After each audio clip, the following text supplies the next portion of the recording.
21st Century Entrepreneurship with Martin Piskarik. How important persistence is for you? I mean, I think you nailed it. It's very important. Persistency is an underrated quality, I think.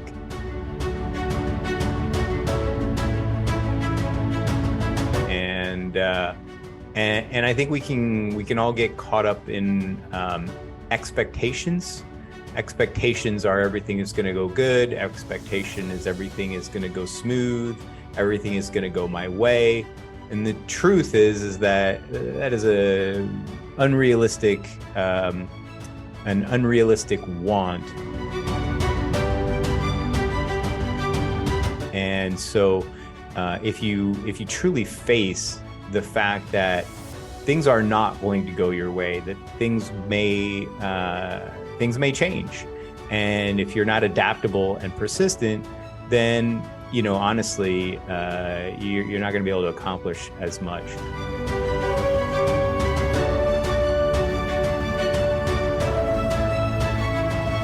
But I will say this, probably one of the greatest things I've heard in the last couple of months was it was a mathematical problem for success, and it was blank plus blank equals success, and the two blanks were one of them was persistence, and the other one is mistakes. So mistakes plus persistence equals success, and you're gonna as long as you understand that is the recipe, that's how the math problem goes, then it's really just a question of going out there, doing your best. When things don't go your way, be persistent and put forth the effort.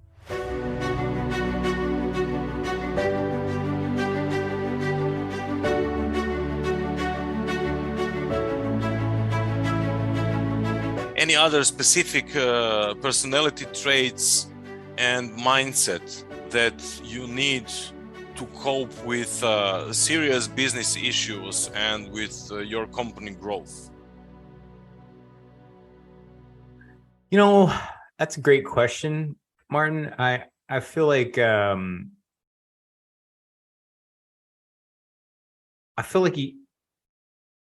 a large part you have to trust your gut. When I started my company in travel, I had exactly 0 minutes of experience in selling travel. I had never done it. I didn't have a clue what to charge for my services. I didn't know how much, business taxes were. Like, I knew nothing. I just knew that the only thing that I wanted to do with my life was be a tour operator. That was it. And so being able to really just trust your gut and be willing to learn, I think those are just supreme things. And I say trust your gut because it's not even in a large part what we do is very similar to a lot of companies. The real difference is how we do it. We're very different in how we send people on their trips, on their vacations. And I think I would credit myself with the fact that I never came into this business with any preconceived notions of what the right way was. And so I did study what other people were doing, but in the end of the day, we've done a great many things very differently to be able to produce in my opinion, better result for our clients. Now, some of that result is in being able to de-stress or take the stress out of purchasing travel. And that's maybe one of the smallest / biggest things that I think that we do competitively very, very well. And, to just give you like a spotlight on exactly what I'm talking about. basically every private custom luxury travel company in the world has about a 4 to 5 to 7 day process to be able to get a proposal into somebody's hands. And then if the client asks for any revisions at all, you got another 3, 4, 5 days before you get that new information. And so this process goes back and forth until the client is either not going to do a trip or is satisfied and actually does this. And ultimately, what I looked at and the reason that we wanted to implement changes to make that process better is because I really felt like, and I can't speak for the world, but the American client is rather stressed. And it's a function of vacations are stressful to plan. And people that are under stress for their life, their work, and then are like, hey, I want to take a vacation, adds to all of that stress. And so one of the things that I looked at is I looked at my own personal life.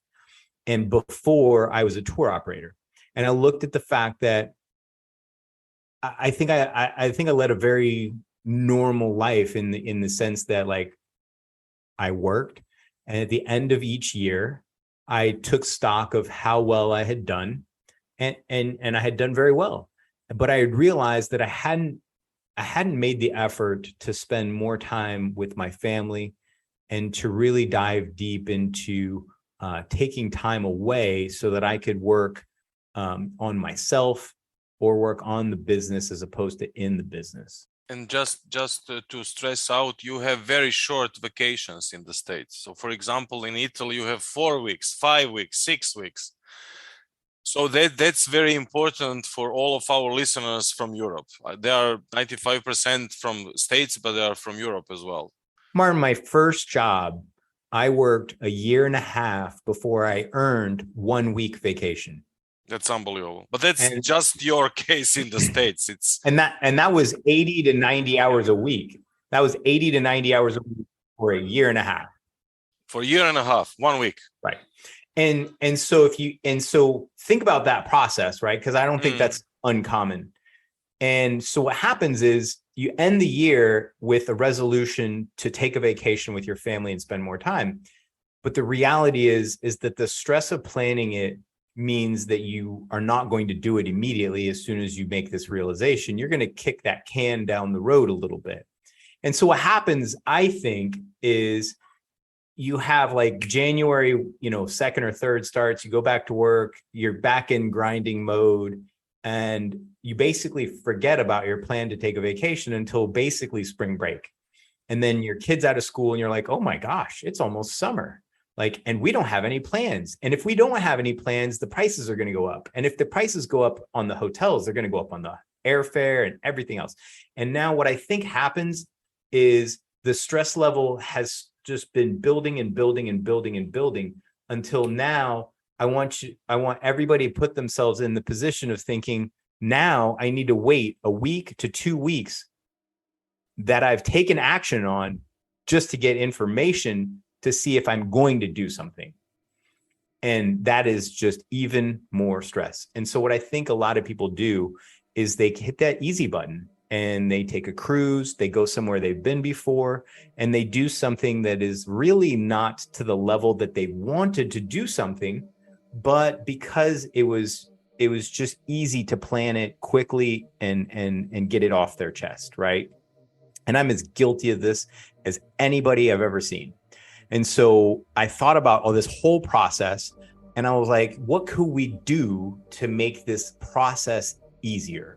And so what we've done is we've implemented what we're calling 5 minutes to luxury travel. And we are the only company in the world that if you ask us for a proposal, you'll have it in 5 minutes.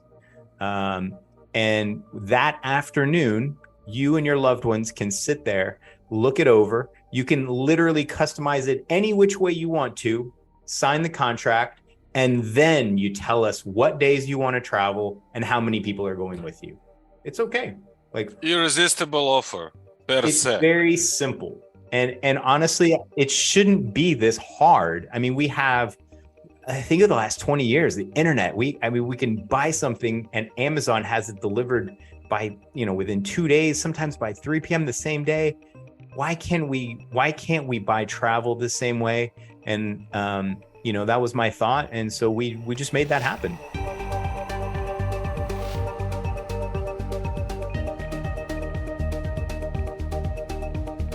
But you are congruent in being so calm. Your website is congruent with that distress in purchasing travel.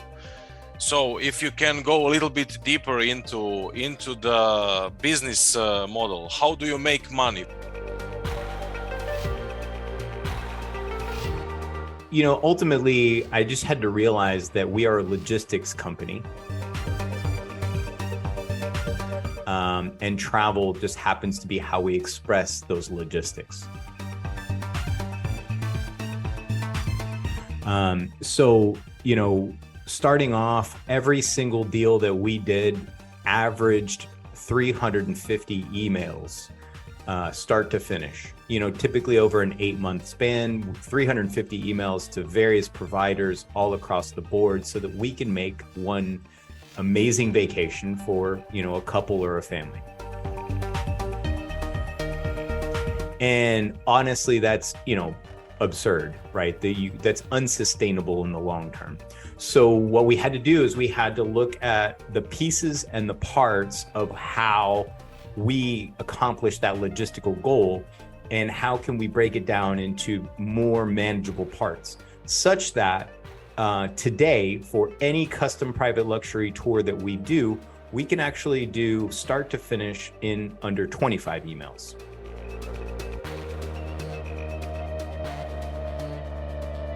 Which is a big difference, right? Now it frees up our time to be able to work better on keeping the customers happier, doing more things for them and things like that. Okay, so that's number one. Talking about ultimately some of the offshoot brands that we have. So we have Travel to Give Back. And that's really just a function of I am deeply motivated to be able to help the world and help others. And so I started a charity over 10 years ago, and it's my mission to be able to create more avenues of profit for charities so that they can do more good for other people. And everyone has a charity that they know, like, and trust. And they probably already support that charity with some financial donation each year. But how can we do something even better than that doesn't cost our clients a single dollar more? And Travel to Give Back was that answer. And so what we did is we basically created a booking engine that allows people to book what we call everyday travel. You're going to a wedding, a funeral, visiting a friend who's having a baby, stuff like that. All you need is basics: a hotel, a flight, a rental car. That's it. So that's what our website allows people to do. And it allows people to do all of those things at the same or better price than they will find everywhere else. We are a direct competitor to Kayak and Priceline and Expedia and Orbitz. We have the same prices for all of that stuff. And in some cases, we have better prices. But ultimately, the big thing that we do is when our clients start an account, they can pick any of 1.3 million charities in the United States, and we will donate a portion of the commissions earned to whatever charity they chose. And so essentially the client now gets to book their everyday travel at zero additional dollars. And because as a function of being a travel professional, we are entitled to a commission for booking even at the same rates as people can book themselves. And we just decided to share that. And so my goal, as lofty as it is by 2035 to be able to donate $1 billion to all the different charities that people pick. And I think that that's a very realistic and achievable number with even really just like 1 or 2% of the United States using the site occasionally, to be honest. So that's the second thing. And then the third vertical that we've decided to get into is our entrepreneurial travel club. And this idea was a total accident, to be honest, Martin. But I had a client of mine who wanted me to put together trips for him and his friends to be able to just hang out and do stuff. And what we ended up realizing was on each of these tours that we did, we had 6-8 different entrepreneurs, and the light bulb went off when a friend of mine was skiing with me in the French Alps, and he says, I would have never come on this trip if it hadn't also been for the opportunity to have fun and conduct business. And I thought, there's probably a lot of opportunity for us to be able to put entrepreneurs together on trips, and do it in such a way that's tax deductible for their travel, and create better opportunities for entrepreneurs to deepen the relationships that they have with various providers and different people that they want to work with or already work with. And so yeah, we actually have been pairing our services with masterminds in the United States to be able to provide a value-added service for every single one of their members that allows for a deeper connection in between the normal masterminds meetings. And so it's a very niche product, but at the same time, it has a tremendous amount of value because I've been a part of a couple of masterminds, and the value in the room is a function of the relationships you make. If you just show up 3-4 times a year for a couple of days and have a couple of conversations, there's really not going to be a lot of benefit. But when you make a concerted effort to really dig into who other people are, then the possibilities are quite honestly endless. So you find a way for making a recurring service. Yeah. So essentially what we do is we partner with masterminds, that typically have 50 to 100 or more members. And we offer a one-time membership fee to the mastermind itself. And then as a function of like the value add, we create specialized tours for their members to join or not join. It's really up to them. They have to pay for their travel, and on some of these events. So, for example, with one of our masterminds, we put together a golfing event. So just 2 nights, transportation, golf, dinner, a couple of nice things. Great, no problem. Doesn't have to be crazy. But we're also doing 3-night events in Cabo San Lucas starting next year. And we're going to do fun activities. So spend a day on a yacht. Also drive 600 horsepower Baja trucks on a closed 5-mile course. Lots of fun. And that's the thing, right? What I find is the secret sauce is being able to pair an activity with downtime. So there's something excellent to do. You get to cross something off your bucket list. And then you have the downtime to be able to commiserate, chat, relive all those moments with the people that you were there with. And that is what creates a cemented opportunity for you to be able to have a good relationship with somebody else that you didn't know 2-3 days ago. And a lot of distress. Right. Oh, tons. Again, you are congruent. I don't know if you record the video on this, but I get a smile every time I think about going on those Baja trucks. They are a ton of fun.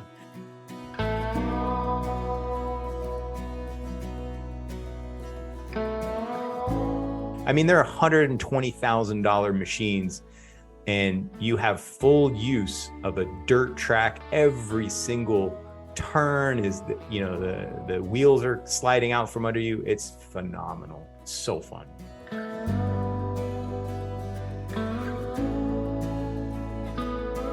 community building process, and what do you bring to them? Well, I bring to them opportunity, opportunity to be able to share a moment and an experience with others, like-minded people.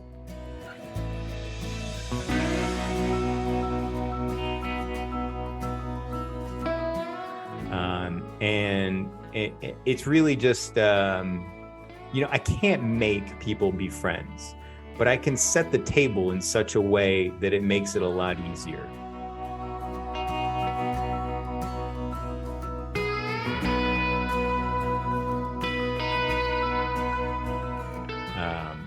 I can't make people get along, but at the same time, if two people are sharing an experience, and they can talk to each other about that experience, and that never goes away. So you always can come back to that moment and what you did and how it worked and things like that.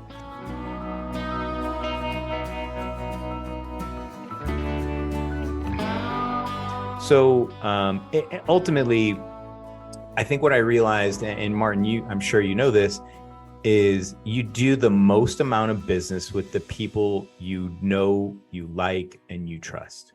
It's as simple as that. And so if you don't ever give yourselves the opportunity to get to know each other, or to like each other, or to trust each other, then you can't really expect much to happen. Becomes very quid pro quo at that point. If it's just transactional, like, hey, I have this thing and I want this much money for it, like, that's very simple. Everybody has those type of transactions all the time.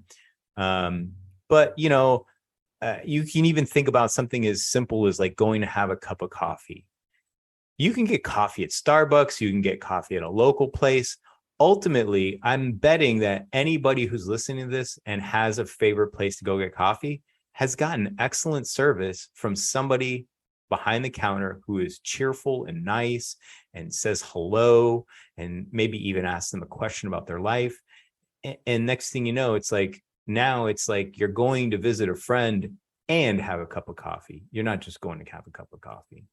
And so, are there any specific risks? For example, inflation, or I don't know, war in Ukraine, that could be, God forbid, the Third World War, or huge. COVID.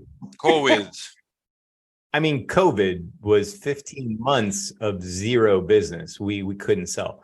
So maybe this would be a good chance to come back to persistence, right? For 15 months, I could have just sat around and said, well, it'll come back eventually. But the honest truth is that, like, what it allowed me to do was take a step back from what I had been doing day in and day out and identify how we could do things better. And so it's because of COVID that we were able to implement Travel to Give Back. That would not have been possible without COVID happening. The second thing was the 5 minutes to luxury travel. Like, we've been working for over 8 months to be able to redo every piece and part of every single tour so that we can make a system that's very simple and streamlined for our customers to be able to have that experience. That's not an accident. There are no companies in the world that can do what we're doing right now. And that also would not have been possible had it not been for the time to work on it during COVID. Now it's kind of stressful because we're working on adding multiple new countries and tours while also honing in our systems as well. But that's neither here nor there. I mean, honestly, just being able to take that time. So, what are the risks? I mean, the risks are that we spent 8 months to develop this system and nobody cares. Maybe it's not that stressful to buy travel. That's just my opinion that it is. We're gonna bear out the facts now that we implement the marketing to be able to put people into those proposals and see if they actually respond and like them. And I think we've been doing a lot of competitive analysis lately with our competitors to understand better about what they do and how well they're doing it.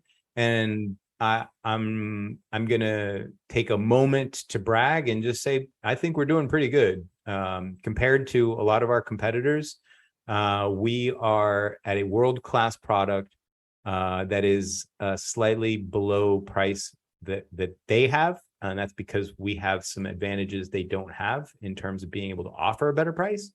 And still have a very high quality product that people can really enjoy. Ultimately, my goal is not to have a price point; it's to have a life memory for my clients. If you remember your trip fondly, it doesn't really matter how much it was. That was time well spent, money well spent.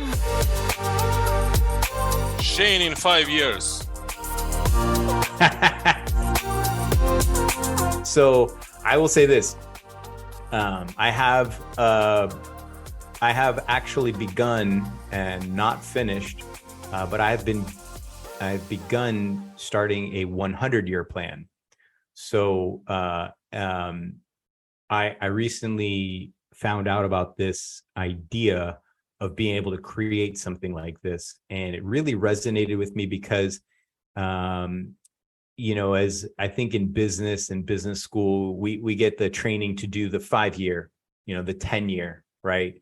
And really opened my eyes to be able to think about things on a much, much longer time scale. If you're thinking about 100 years, that's beyond your lifespan. So what is my legacy going to be beyond how much money do I make, but what am I leaving to my son in terms of knowledge or assets, or what am I going to be able to do to the world? I mean, when we hit our goal of donating $1 billion, that's $1 billion that wasn't in any charities. I mean, that could be the American Heart Association. That could be your local church. That could be Cancer Society. What can we do with this extra money? That really helps people. So, in 5 years, I'm honestly expecting to be one of the largest international tour operators for private luxury travel.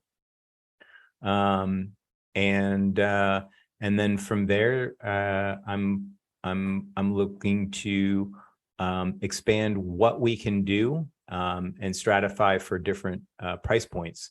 So I think that we can take our system and implement this with, maybe non-luxury tours. And at the same time, I think we can take our system and implement it in ultra luxury tours. So, there's a pretty large spread in terms of travel and expenses. And so, like, one of my favorite questions, get asked this all the time, is how much does it cost to go to blah, blah, blah?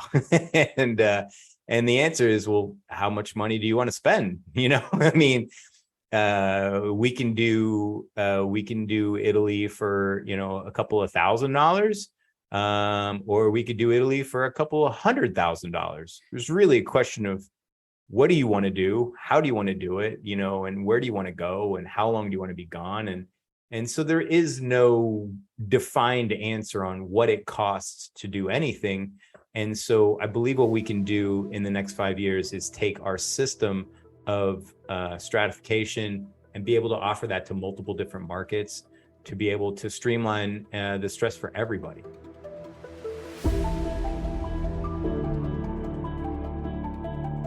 I think so many people worry about the what or the where or the who or the how. And I think the most important question in life is the why.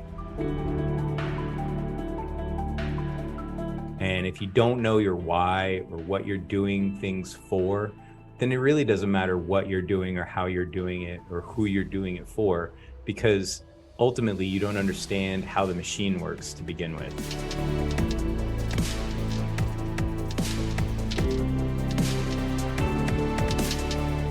So you can't build something that changes people's lives if you don't understand why it's important that you do that.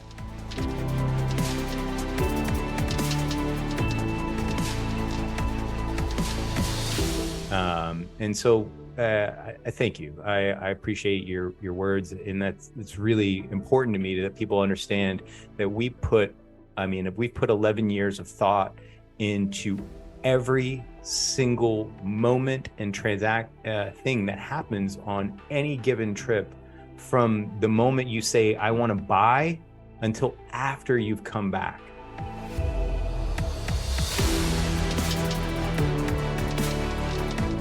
There's just so much that adds up to whether or not that's a great trip.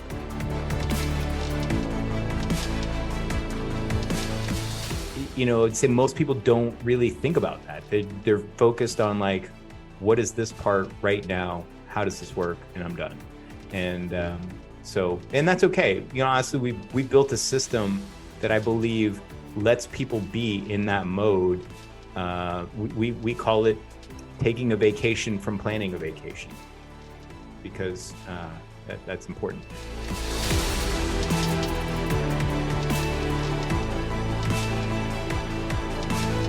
If anybody is interested in learning more about me, our companies, or anything that we're doing, I'd encourage them to check out Shane Mahoney 360.com. That is my personal website, shanemahoney360.com. And we'll have all of our information websites. You can schedule time on my calendar, and you can reach out to me directly with anything that you need. 21st Century Entrepreneurship with Martin Piskarik.